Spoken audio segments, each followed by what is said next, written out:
Welcome back. In this section, let us discuss Spring Data module. So using this module, we'll be connecting to the underlying database using Spring Boot. So Spring Data is a starter package, just like Spring Web, which we have explored in the previous section. Now we are going to explore Spring Data. As already said, this is used to interact with the underlying database. See, generally in a Spring Boot application, this will be the layers: REST controller layer, then service layer, and repository layer, which further interacts with the database. So we have seen the REST controller in the Spring Web. Of course, we will be needing the REST controller here as well. So along with that, we will be adding the service layer and repository layer. And obviously, we will be needing the entity class. Basically, it is the object which need to be stored in the database and retrieved. Now, let us create a Spring Boot application which has the required starter packages. So I'll just show you how to do it. Anyhow, I already have one application. We'll be exploring that. But I'll be showing you how to generate a Spring Boot application which uses the Spring Boot Data Starter package. So I'm just trying to give some name for the group. So let me give it as 921. And artifact name I'll be giving as 921.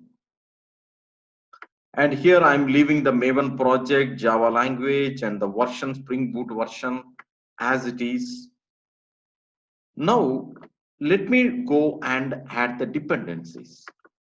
So the first dependency is the web, which we have already used in the previous example. So here as well, I want to expose the REST APIs. So and hence I'll be including this. So this is the web starter package. Now I want to start interacting with the database. So since I want to interact with the database, I need to add the data starter package. So I just typed data. So in this I need to pick this one. So I just took this. Then one more thing is, see this MySQL driver, JDBC driver, it is not available as part of Spring Data JPA. See, what does Spring Data JPA has means? It has Hibernate inside that. There is the ORM framework, but it does not have the drivers, JDBC drivers to interact with the underlying database. So we need to explicitly add that. So to add, let us again go to the dependencies. So I'll just type it as MySQL. Yes, I have the driver here. So let me select it. Okay. See, this is a starter package, web starter package. This is a data starter package. And this is not a starter package. It is just a single jar file. So even the single jar files can be added. Either this way, if it is available here, or you can go to the, after generating the application, you can go to the pom.xml and add it there. So let us just generate it. Yes, the application got generated. So let us go and explore it. I think the name we gave is 921. So extract here. So I'm interested to go and see the pom.xml. What exactly is there in the pom.xml? So as we see here, and one more thing, friends, before going ahead, see here we can see Spring Boot starter parent. So this specific starter package is the parent of all of them. It is available even in the previous example. I didn't show you, but it is available implicitly. Right. So going forward, see here, this is the web starter package. And this one is the Spring Boot starter data JPA. So if you want to interact with any RDBMS using Spring Boot data, you need to add the specific starter package. And as already told, it will not have the specific driver required to interact with underlying RDBMS.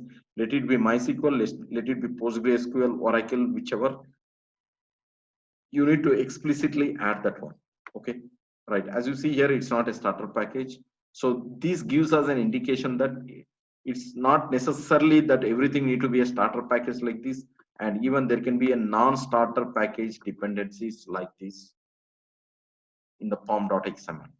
Right. So that's it about the application which we just created. Now I already have, just to expedite it, I already have an application which is using the underlying database. So let us take that and explore it. So if you take a look at this application, this very much uses the same starter packages. So let's go and take a quick look at it, and then we will explore the code. So as we see here, we have the data starter package, then we have the web package. Fine. So the others, I'm just ignoring it because that doesn't play the crucial role. Fine. Now let us move on to the application. See, as I already shown in the architecture diagram, that is the layers which are available in a Spring Boot application. So one is the REST controller, the other is the service layer, the other is the repository layer, and there will be an entity or model class. So if you take this application, see, this is the REST controller. So basically this exposes the REST APIs to the external world. So this REST APIs can be invoked by the underlying, sorry, these REST APIs can be invoked by the clients. Let it be Postman, let it be Angular client, let it be Android or whichever. Fine. So this is one thing. And the other thing is, I have the service layer. See, as I was telling you, as I shown in the diagram few minutes back, so this REST controller layer interacts with the service layer. So the service layer is nothing but it is this one, and you annotate that with @service. See, as we have seen in the Spring, there is @component, which indicates that it is a normal component. There is @service, there is @repository. See, @service is nothing but again it's a component. It's a bean which is being created by the Spring container. Similarly, @service. But what is the difference means? There are some minute differences between them, and even for readability reasons. So we indicate that using @service, @component, @REST controller, and @repository. Fine. So is it mandatory to have transactional? Not necessarily. Anyway, we will discuss more about the transactional in the transactional topic. So I'm just commenting here just to avoid the complexity. Fine. Anyhow, for better modularity, I have created an interface for this. The name of the interface is user service. So it doesn't do much. This is just an interface. So let me go to the implementation of this interface. See here, if you see, and even if you correlate with the diagram which we have seen few minutes back, see, the REST controller layer interacts with the service layer. Service layer further is dependent on the repository layer. So what I'm doing is I'm just auto wiring it. And further, wherever you want to save the specific object, you are using save and the appropriate methods. which are being provided to us by the repository layer. Fine. And the REST controller will be invoking the specific update, delete user by ID, and whichever update partially, and maybe whichever here. Okay, right. See the maybe you may see the size of the code is slightly big, but the concept is very small. Okay, right. So let's go to the controller layer. Here, if you see, I am auto wiring the user service. That means wherever, if you go and see here we have a user service, then we have user service here. I'm trying to go and create the user in the underlying database through the service.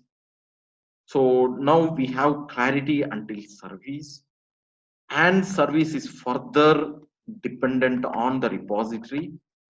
Fine, friends. Now let's go to the repository layer and see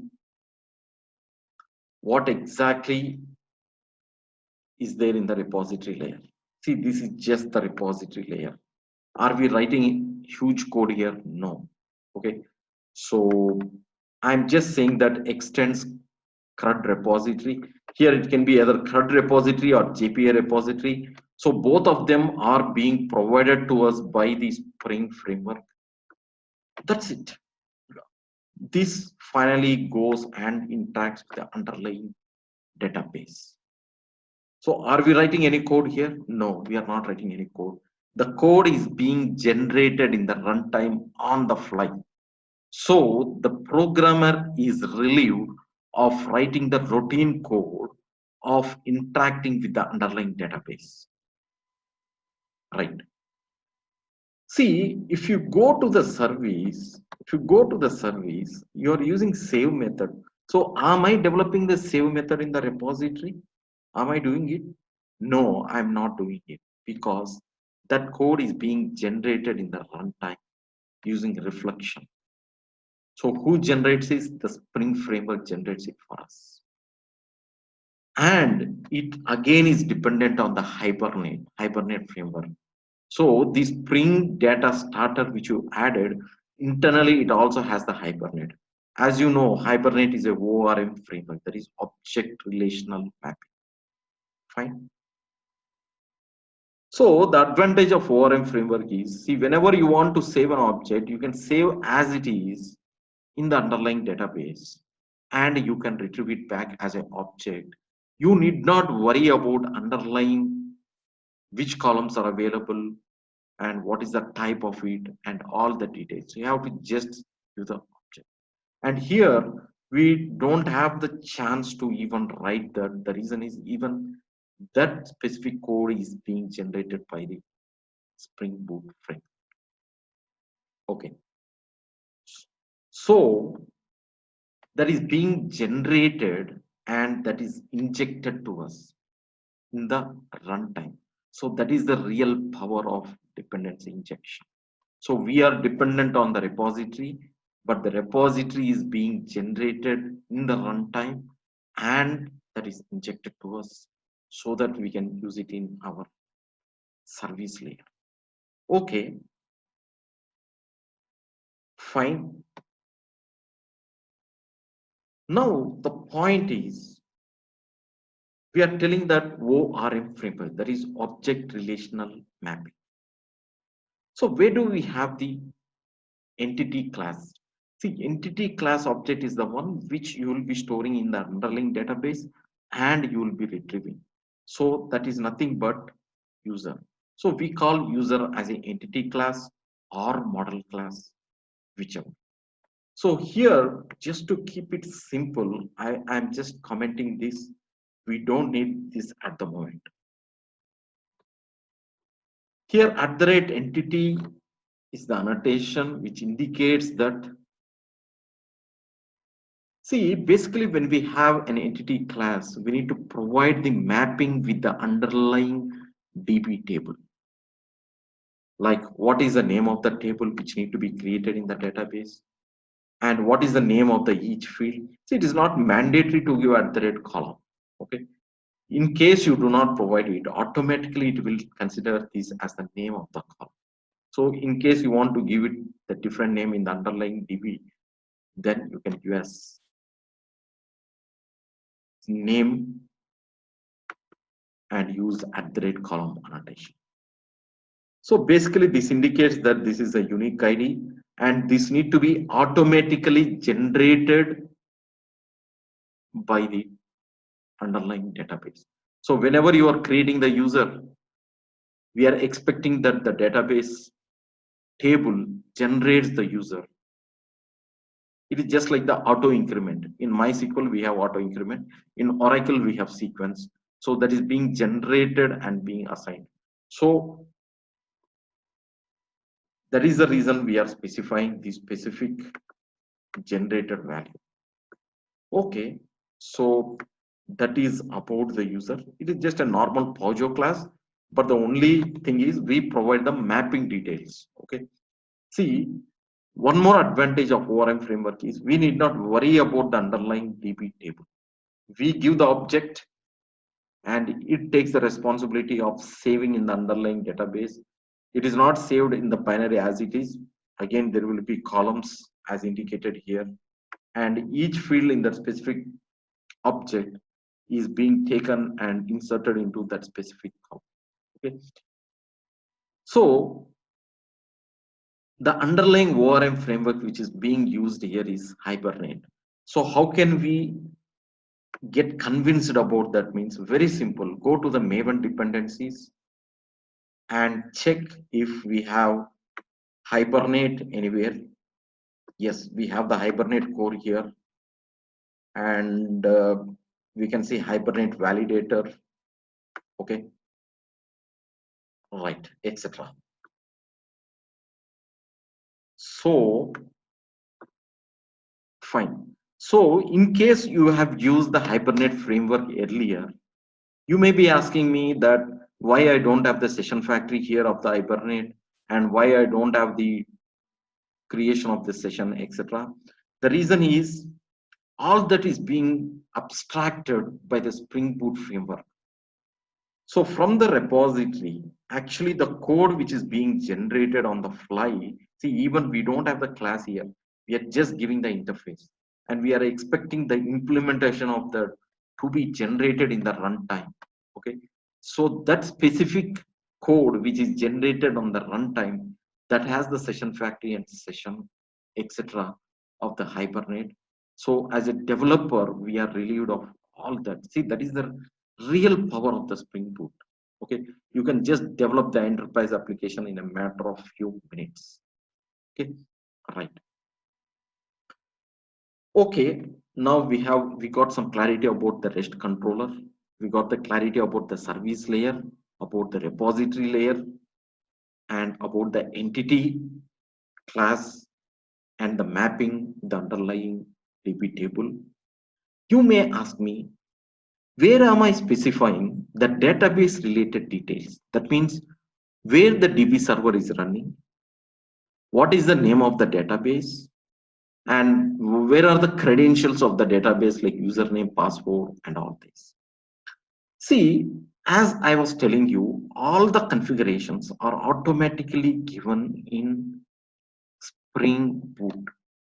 But whichever you want to overwrite explicitly, that you need to specify in the application.properties, which is available here in the resources. So very simple, friends. You have to just specify the driver and the URL, username, password, and the required details. Okay. And here the meaning of show SQL means, see, from the repository layer, you are interacting with the underlying database through the Hibernate. Hibernate is definitely generating the underlying SQL queries. Okay, so for debugging purpose or for whichever reason, if you want the SQL queries being generated in the logs, you can have this. If you do not want, just comment it here. Okay, right. See, you need not remember all these things. You have a number of references from where you can pick this. So I'll be sharing this code with you, so you can take this and make use of it in your projects. Okay, so it's not required to remember the complete each and every character here and type it from the scratch. I don't think that's right. Okay, fine. So no one really remembers the full name like this. Okay, when you try to use some 4 5 times, you memorize some things. Okay, but you do not put the extra effort in remembering like each and every configuration property here. Fine. See, here the driver I am specifying that com.mysql JDBC driver, and the URL I am specifying, okay, right, the localhost 3306, and this is the underlying database name, and this is the username and the password to access the database. Great. And what does this mean? This means that if the underlying table is not existing, we are asking it to create it. Okay, so we need not go and manually create the underlying DB table. If you give update, then it will automatically create it for us. And if you change anything in the schema, like for example, you have the entity class, you go and add one more field there, automatically that will get updated in the underlying DB table. Okay, so that is the meaning of update. So you have one more, the value as create. This means every time it will create the fresh one. But here, the problem is it will destroy the earlier data whichever it was already existing. Okay, so you should not use create. It's up to your requirement that what you want to use. So some of them use create drop. That means create the schema, use it in the runtime, and when you are exiting the program, drop it. Okay, so there can be some peculiar use cases where you want to store the data only during execution of the application. So for such scenarios, you can try to use create drop. Okay, so however, the most frequently used value is update. Okay, right. And this is basically the dialect with which we'll be interacting with the underlying database. Okay, fine. And I don't think this is really essential. It will take the default value, so you can try to comment it down. Fine. So let us try to go to the underlying DB table. So I'm just logging into the DB table. Sorry, I think I gave the wrong password. So let me try to, right. So I think the database name is test3 here. So let me try to just log in. See, you need to manually create the database test3. Okay, so that doesn't get automatically created with the current configuration. Okay, so I'm just saying like use test3, right? I think the underlying DB table name is user table. Let me go and check in the user.java. Okay, so that is the entity class. So it is user info, friends. So let me try to go and drop it. Okay, so drop table name, I'll give it as user info. Okay, right, user info, right. So okay, it is telling unknown table. Okay, so let me show all the tables, show tables in the current database. Excellent, I don't have the any such table. Okay, so I think everything is fine, and let me go to the application and check once. Yes, here we had already seen this at the Spring Boot application, and as I already told you, we don't need any external web server here. There is an inbuilt web server, and the REST APIs are being exposed. And here I didn't give server.port, so that means the default this web server will be listening on the default port 8080. Right, fantastic. So let me run the application. I was getting an exception. The reason is I was actually using com.mysql.jdbc.driver earlier. If you observe that, I was using that. And I'm trying to connect to MySQL 8. So between MySQL 5 and 8, there are major changes. And hence the driver also got changed. So you need to use this com.mysql.cj.jdbc.driver. Okay, right? Still, I was getting the exception. The reason is I was connecting to 3306, which is the port of MySQL 5 on my system, but MySQL 8 on my system is running on 3316. There is no rule that you have to run both MySQL 5 and 8 database servers, but I'll be needing both. The reason is I have some applications using the old version of the database and some of them new. So that is why I'm putting as 3316 here.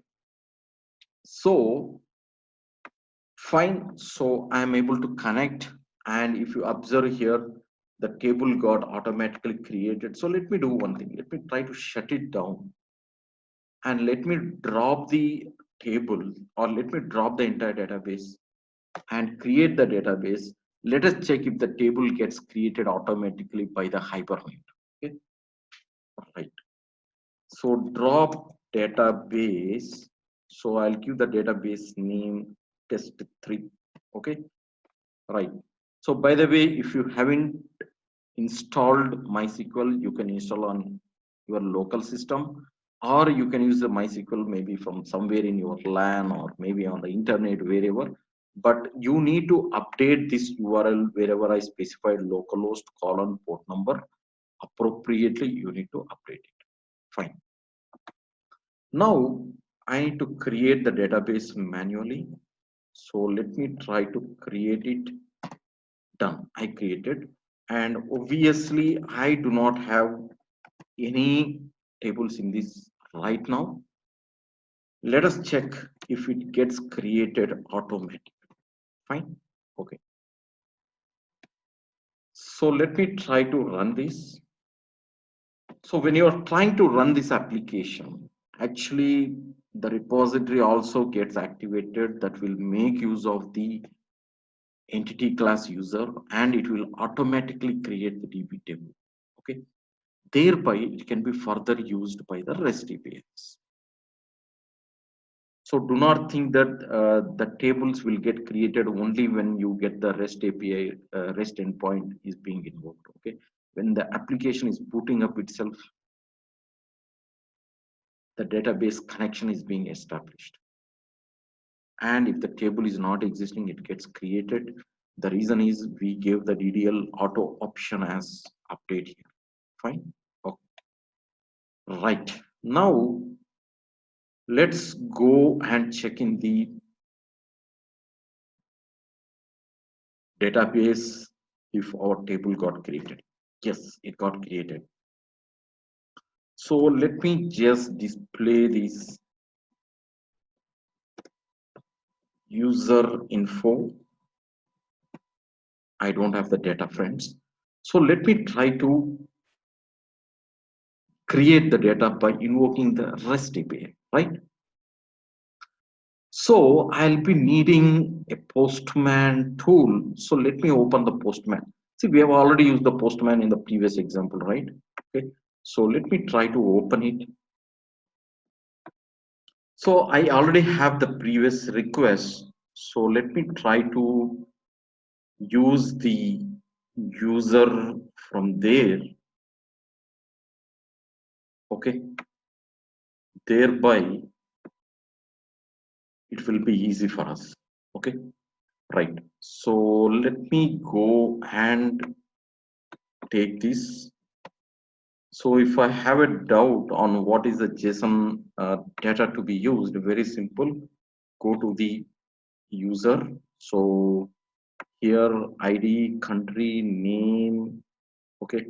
So we have these three things. Okay, fantastic. So let's try to create a fresh post request. So the fresh post request we need to hit. The fresh post request we need to hit to the create. Okay. So it will be /user/create. So what I'm trying to tell is you can use the request mapping even to the class. Okay, right? So in that case, your URL will be prefixed with slash, whichever you provided here. Okay, so please mind that. Okay, then If you ask me that for the database purpose I need to do this, not necessarily.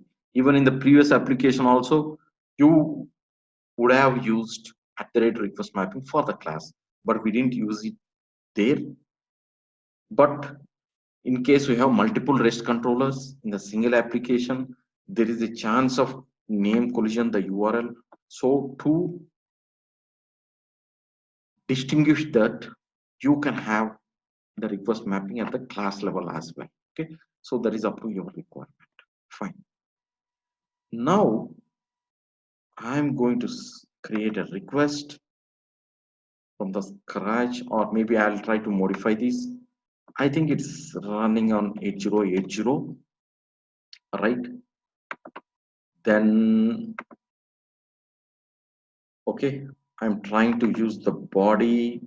Okay, I give some ID anyway. This ID will not be picked. Okay, so the name I gave as someone. Okay, and the JSON is the MIME type. Okay, so if you're not aware, just try to take a quick look at MIME type. That is multi-purpose internet mail extension.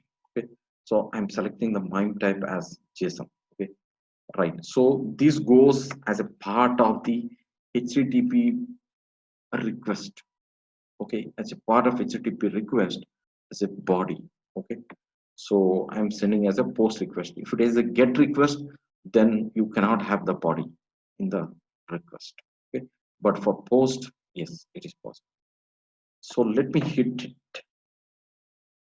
Okay, let's go and check in the database if any records got created.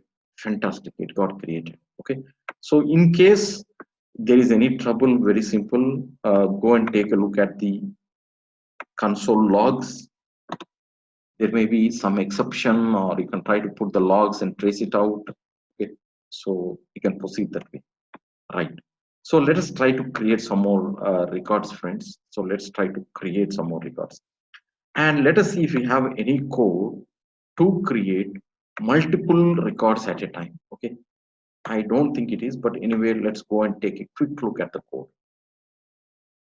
See, here we have create. This is for individual. This is for individual user. Okay, then we have get all users. We have update user. Then we have delete user. Okay, update user. Fine. So we do not have anything like that. But in case you want, you can try to add one more REST endpoint for that purpose. Okay, so let me go here and try to add some more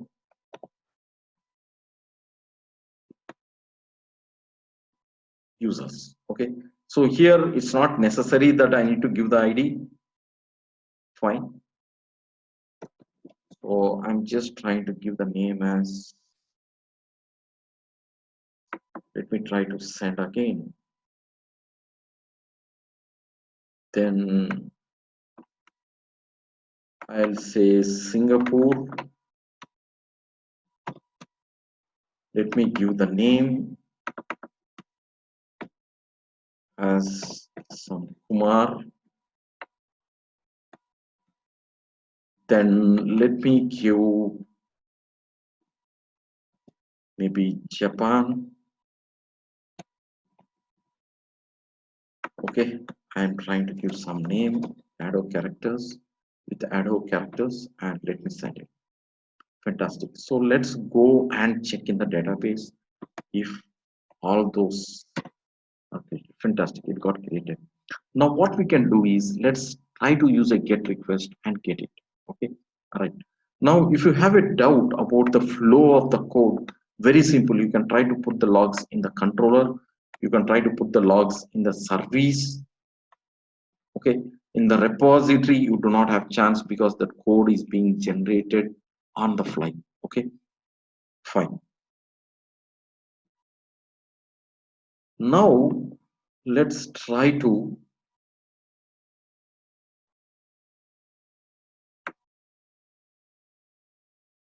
use get user by ID. We have it.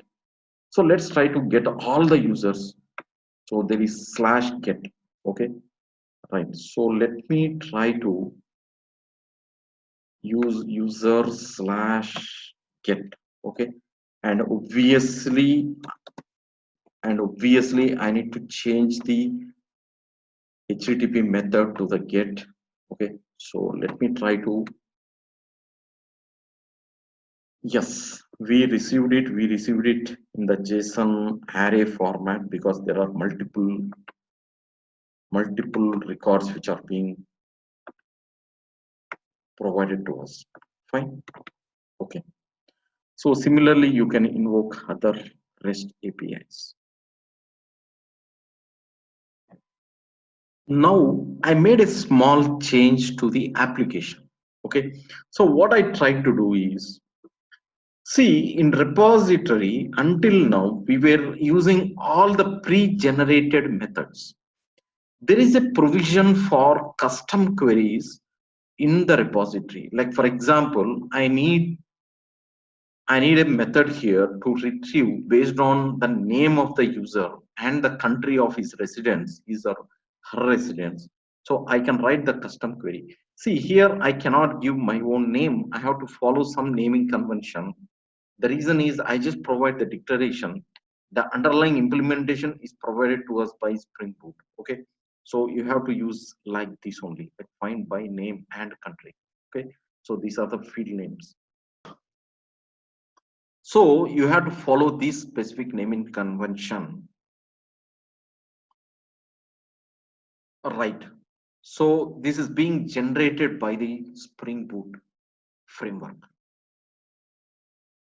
And as usual, I need to invoke it from the service. So I added one more method here, implementation, and I have declared it here in this interface. So here interface is not mandatory, but it's a good practice to have, okay, to have the loose coupling between the layers. Okay, right. So here I'm just invoking the from the underlying repository, and finally from the REST controller. Okay, I have provided one more REST endpoint, and I gave the name path of it as get name and country, and I'm using the path variables. Okay, so the path variables we already used in the first example. Okay, right. So any number of path variables you can take. In the first example, we took only one path variable. You can take multiple path variables. So I'm just retrieving it here. And finally, I'm invoking the underlying service. Okay. So basically, my objective here is to retrieve the list of all users who has so and so name and so country. Okay. So let us try to send the request for these. Let me try to run it, and let me try to send the request from the Postman tool. So from the Postman, I'm going to send, I think the name we gave as the path we gave as get name country. Okay, let me have it like this. Slash,